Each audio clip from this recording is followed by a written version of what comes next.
در سے دعا اس وقت نکلتی ہے جب یہ علم ہو کہ انسان دعا کر کے رہا ہے. صرف منہ سے الفاظ ادا کرنے سے نہ ہی الفاظ کی گہرائی اور مطلب کا علم ہو سکتا ہے، نہ یہ دل پر اثر کر سکتے ہیں جو ہونا چاہیے.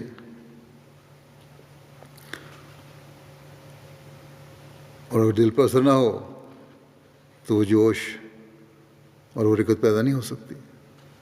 بس دل پر اثر کے لیے انسان کو پتہ ہونا چاہیے کہ دعا کر کیا رہا ہے اور کیوں کر رہا ہے.